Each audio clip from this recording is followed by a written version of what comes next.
Hi everyone. कल के जो कैंपेन है उसके बारे में बताते चलें आपको, क्या है, क्यों है और क्या क्या चीज़ें हैं कल के कैंपेन में और किस लिए है।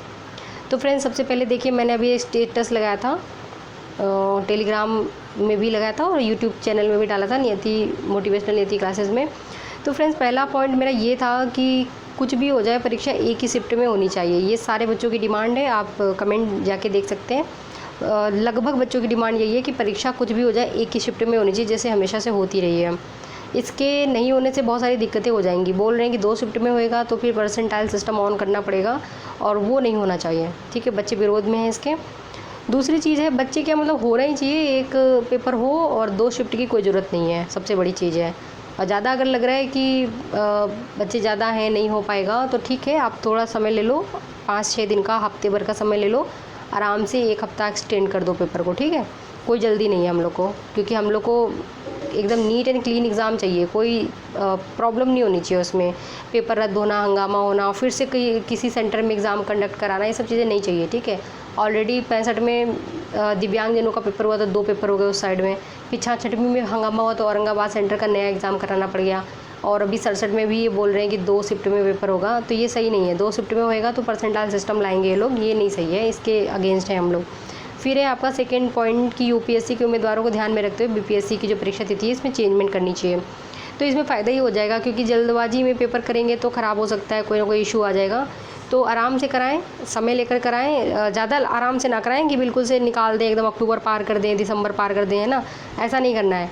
कराना है सितंबर में तो आप सितंबर के लास्ट वीक में करा लीजिए, या फिर देख लीजिए जैसे भी डेट आपकी हो, या अक्टूबर के किसी वीक में करा लीजिए। ठीक है, तो इस तरीके से हो सकता है। बाकी यार, डिसाइड करने से पहले उनको सोचना चाहिए ना कि आप डिसाइड कर रहे हो डेट, मेंस वाले बच्चे कैंपेन करेंगे, प्रॉब्लम होगा उन लोग को। यार कैसे कोई इतनी दूर से आ जाएगा एग्ज़ाम देने के लिए, दिल्ली, मान लीजिए कोई बच्चा दिल्ली में मेंस दे रहा है, ठीक है, तो वो कैसे 2 दिन में आ जाएगा, फिर वहाँ से वो आएगा प्रीलिम्स की एग्ज़ाम की तैयारी करके, फिर वो मेंस कैसे लगेगा। दिमाग ही है कोई, है ना, कोई रोबोट तो है नहीं। तीसरा पॉइंट हमारा ये था कि AA का जो एग्ज़ाम हुआ था कल, है ना, उसमें जो भी प्रॉब्लम्स हुए थे उसको देख लीजिए, उसे समझ लीजिए क्या क्या हो सकता है, क्या नहीं होना चाहिए। ठीक है, तो ये सारी चीज़ें समझ लीजिए, प्रशासन और आयोग जो भी हैं उनको समझना चाहिए, उसके बाद में इस चीज़ को कंडक्ट कराएं। जल्दीबाजी में आके नहीं करना है कोई काम। चौथी चीज़ ये है, स्केलिंग की प्रोसेस नहीं है। ठीक है, स्केलिंग नहीं है और स्केलिंग ज़रूरी है, स्केलिंग बहुत ज़रूरी है। मैथ्स के आपने देखे थे, ऑप्शनल मैथ्स के जो क्वेश्चंस थे वो काफ़ी अच्छा स्कोर लाया था लड़का, है ना। ऑप्शनल का जो एक मार्कशीट आया था तो उसमें मैथ्स का ऑप्शनल में बहुत सारा अच्छा नंबर था उसका, और अदर जो स्टूडेंट्स थे अलग अलग सब्जेक्ट्स वाले तो उनमें इतने अच्छे नंबर नहीं थे। तो स्केलिंग होना बहुत ज़रूरी है, बहुत ही ज़रूरी है। बहुत सारे बच्चों ने इसकी डिमांड करी, काफ़ी समय से डिमांड कर रहे हैं, बट अभी तक ये लाया नहीं है जो भी उनका यूज में। फिर 5वां पॉइंट हमारा था कि ऑफिशियल नोटिस दे दिया जाए। ऑफिशियल नोटिस देने से ये हो जाता है कि चीज़ें कंफर्म हो जाएंगी और बार बार डेट बदलने का कोई मतलब नहीं है, इसलिए इन लोगों ने डेट नहीं दिया था। इन्होंने डेट इसलिए बाद में दिया है ताकि चीज़ें एकदम कंफर्म हो सकें कि भाई एक देंगे और उसी में पेपर करा लेंगे। ऑलरेडी इन्होंने इतने सारे डेट चेंज किए थे कि बच्चों का ट्रस्ट ही नहीं हो रहा है अब बीपीएससी में, ठीक है, कार्यप्रणाली में। तो ऑफिशियल नोटिस दे दिया जाए और उससे बच्चे अपनी प्रिपरेशन कर लेंगे। प्रिपरेशन में सबसे बड़ी चीज़ होती है टिकट का। मोस्टली बच्चे बाहर रहते हैं, मोस्टली बच्चे दूसरे स्टेट से पेपर देने जाएंगे, वो एक अलग चीज़ हो गई, बट बिहार के ही बच्चे हैं जो बाहर रहते हैं, उन्हें भी टिकट लेने होते हैं, जनरल से तो आ नहीं सकते, है ना, और ऑलरेडी वेटिंग पे ही होता है टिकट। तो ये सारी चीज़ें हैं, इनको ध्यान में रखते हुए उन्हें करना ही होगा ये सारा चीज़।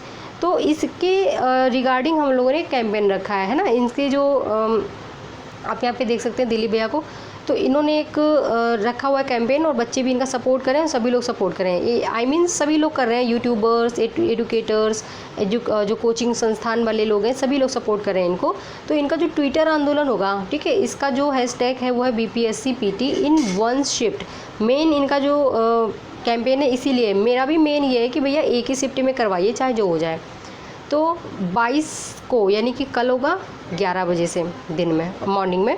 तो आप लोग बिल्कुल एक एक ट्वीट करें छात्र हित में, और अध्यक्ष महोदय भी हो सकता है कि जल्द से जल्द कोई बोल दें, कोई कहते हैं कि ऑफिशियल कुछ निकाल दें वो साइट में, या फिर अपने इंटरव्यू में, या फिर कोई मीटिंग बना लें, उसमें बोलें कि क्या क्या फैसले उन्होंने लिए हैं, डेट चेंज करेंगे नहीं करेंगे, या फिर एग्ज़ाम की जो शिफ्ट है वो एक ही शिफ्ट में रहेगी, 2 शिफ्ट में रहेगी।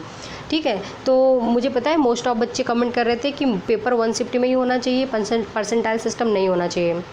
ठीक है, और कुछ बच्चों का डिमांड है कि भैया पेपर जो है थोड़ा सा आगे बढ़ा लीजिए क्योंकि मेंस वाले बच्चों को दिक्कत हो रहा है। ये सब चीज़ें हैं और हम सबको समझना चाहिए। मान लीजिए आप में से किसी का ये यूपीएससी मेंस लगा होता, बिहार भी देना होता, तो आप क्या करते, है ना।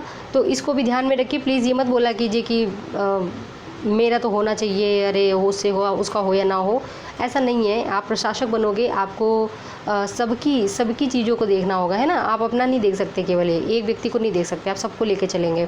तो यहाँ से ही आदत डाल लीजिए, ठीक है। अच्छे और सही और गलत का अंतर समझना आपको होगा, तभी आप एक अच्छे प्रशासक बन सकते हैं। तो फ्रेंड्स ठीक है, मिलते हैं अगले वीडियो में। हाँ, डोंट फॉरगेट टू ट्वीट, और हैशटैग क्या है, BPSC PT इन 1 शिफ्ट। इसे ट्वीट करना है 11 बजे कल, ध्यान रखिए 22 अगस्त को। मिलते हैं अगले वीडियो में और अपडेट्स के साथ, तब तक के लिए जय हिंद। नए हैं अगर चैनल में तो चैनल सब्सक्राइब कर लेना, बिना सब्सक्राइब किए मत देखा करो, आप लोग को सब्सक्राइब कर लो, ठीक है। जय हिंद।